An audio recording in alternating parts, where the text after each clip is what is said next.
की मुखिया अपनी बहन कुमारी मायावती जी और मैं अपनी तरफ से भी आपको हार्दिक बधाई, शुभकामनाएं और सम्मान अर्पित करता हूं। धन्यवाद। जय भीम।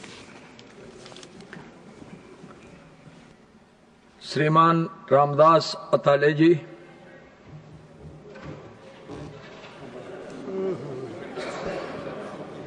आदरणीय चेयरमैन साहब,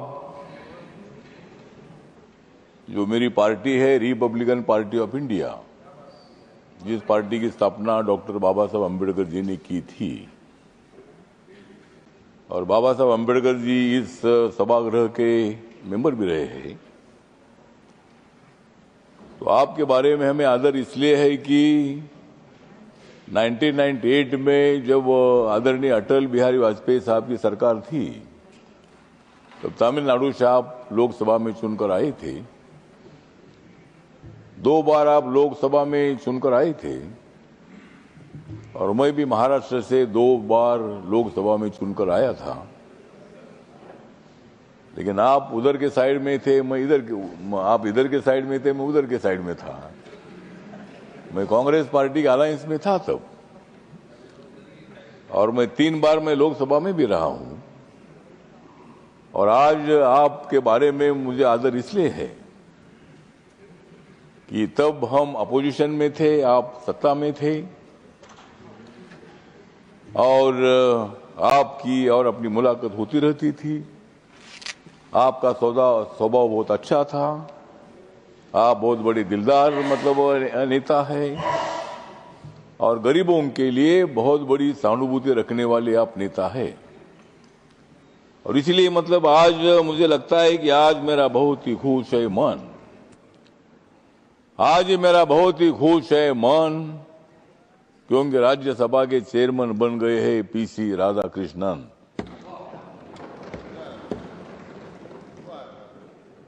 इस हाउस के लिए ये है अभिमान का क्षण, इस हाउस के लिए ये अभिमान का क्षण, और मुझे विश्वास है कि आप बहुत ही अच्छा चलाएंगे।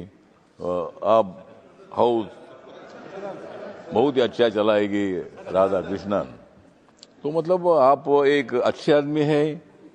महाराष्ट्र में जब आप राज्यपाल थे, गवर्नर थे, अनेक बार मैंने आपकी भेंट ले ली थी, अनेक बार अनेक विषयों पर मैंने चर्चा की थी। और आपके दिल में महाराष्ट्र की जो स्लम में रहने वाले लोग हैं, ऐसे स्लम में रहने वाले लोगों को पक्का मकान मिलना चाहिए, न्याय मिलना चाहिए, भूमिका आपकी हमेशा रही है। मुंबई को सुंदर बनाने के लिए एज ए गवर्नर आपने बहुत ही कदम उठाने का काम किया था, और मुंबई में बाबा साहब अम्बेडकर जी का एक बहुत ही बड़ा मेमोरियल बन रहा है, जहां बाबा साहब अम्बेडकर जी के स्टैचू की ऊंचाई 350 फीट की है। वहां भी आप आकर वहां उसके वो काम चल रहा हो तो आपने देखा था। और बाबा साहब का स्टैचू जो है, सरदार वल्लभ भाई पटेल जी का स्टैचू तो सबसे ऊंचा है, लेकिन उसके बाद पूरे देश भर में सबसे ऊंचा स्टैचू कौन सा होगा तो बाबा साहब का है। और हमारे माननीय नरेंद्र मोदी साहब ने उसका भूमि पूजन भी किया था, और बाबा साहब अम्बेडकर जी का स्टैचू अभी बनने जा रहा है, उसका लोकार्पण भी होगा। तो महाराष्ट्र के अनेक प्रश्नों को न्याय देने के लिए आपका बहुत ही बड़ा योगदान रहा है, और इसीलिए आप इस हाउस में आए हैं। और मुझे पूरा विश्वास है कि यहाँ आप जो हाउस चलाने के लिए, वैसा ये हाउस चलाना इतना ज्यादा कठिन नहीं है। लोकसभा में ज्यादा हंगामा होता है, लेकिन यहाँ हंगामा होता है लेकिन थोड़ा थोड़ा होता है, और इस हंगामे को रोकने की जिम्मेदारी आपके ऊपर है। हंगामा होना चाहिए, लेकिन हंगामा जाकर बाहर करो, इधर हंगामा क्या करना है।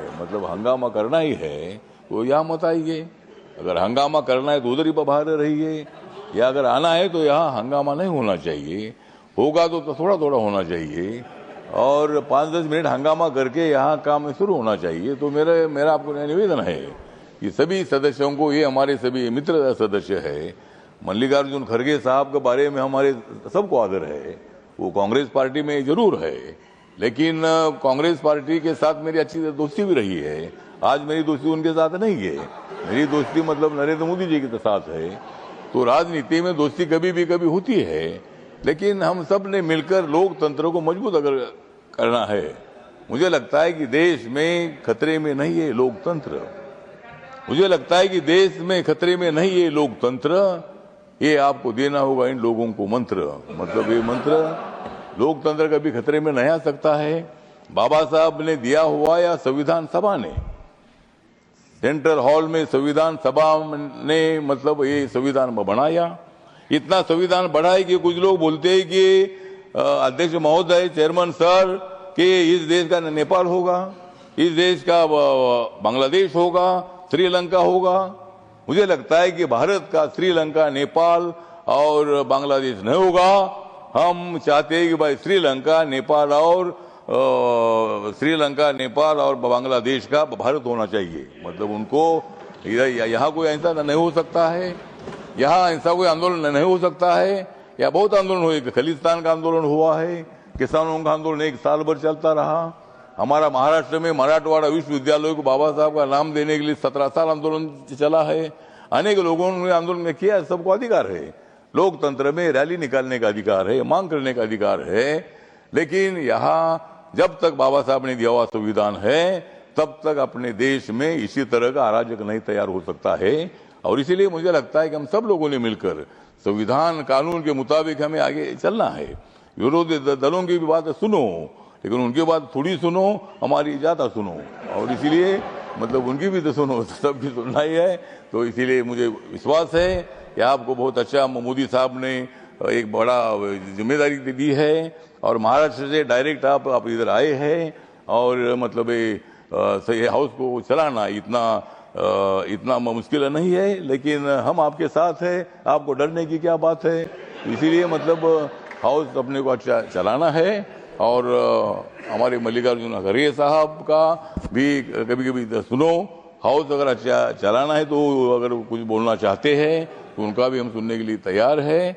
और हम सब लोगों ने मिलकर हाउस को अच्छा चलाना है, यही मेरी अपेक्षा है। आपका मैं धन्यवाद करता हूँ।